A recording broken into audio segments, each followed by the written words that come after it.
Right next to the northern gate to the sanctuary of Amun-Ra, we see the beautifully reconstructed temple of Ptah.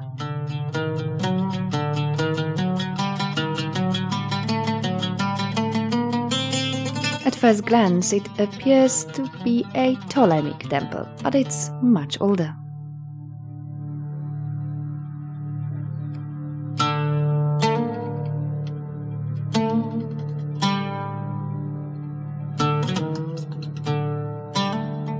The discovered foundation stele of Thutmose III informs that he found this temple built of brick, the columns and doors made of wood, going to ruin. The huge mud brick wall surrounding the precinct of Amun was built only by Nectanebo in the 30th dynasty. It completely covered the temple. The wall is less than a meter from the temple's north face. This is one of the reasons for the rebuilding of the temple by the Ptolemies. They had to facilitate access to the temple by creating a second entrance from the south. The reconstruction was made by Ptolemy III and IV in the 3rd century BC.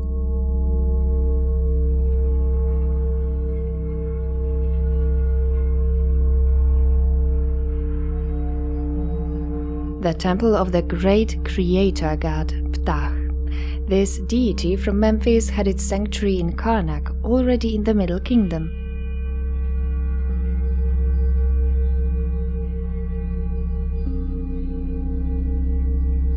In the previous episode about Karnak, when I showed you the precinct of Mut, we were wondering about the secret origin of the goddess Mut, who appears in a way out of nowhere as the wife of Amun, just before the beginning of the New Kingdom.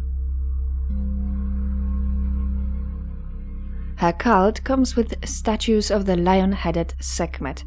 Did the priests of SEKHMET from Memphis move to Thebes to introduce the cult of Mut, naturally under their control?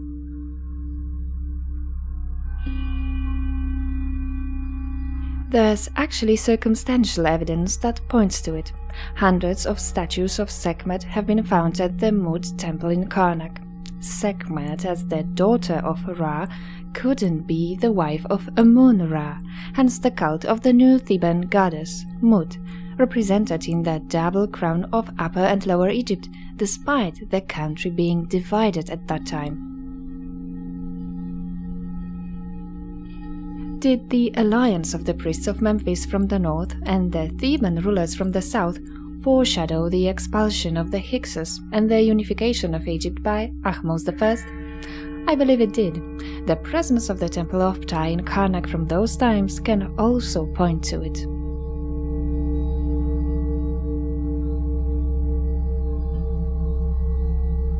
On the wall of the portico we can see the oldest reliefs from the time of Thutmose III, from the 15th century BC.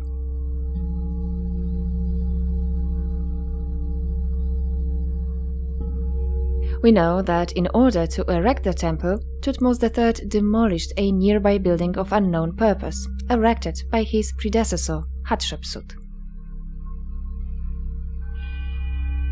Was there a chapel dedicated to Ra that Thutmose III dismantled to build this temple? One of the oldest objects in the temple, the red granite base of a naos dedicated to Ra with a cartouche of Amenemhat I from the 12th dynasty. In 2010, the Metropolitan Museum in New York returned this artifact to Egypt. In the central chamber we see a damaged statue of Ptah, holding his symbol Djed. Originally there was a smaller kneeling pharaoh in front of him.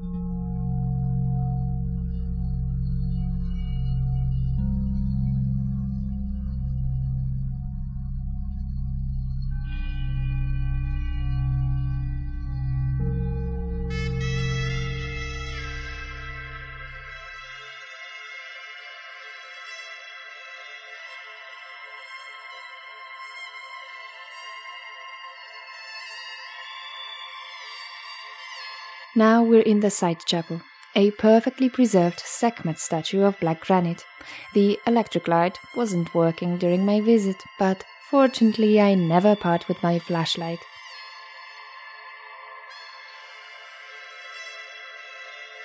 A tiny hole in the ceiling on sunny days illuminates the figure with a stream of light. It wasn't here in antiquity, however. It was only a fantasy of the temple's reconstructors who placed this zenithal opening in place of the missing slabs.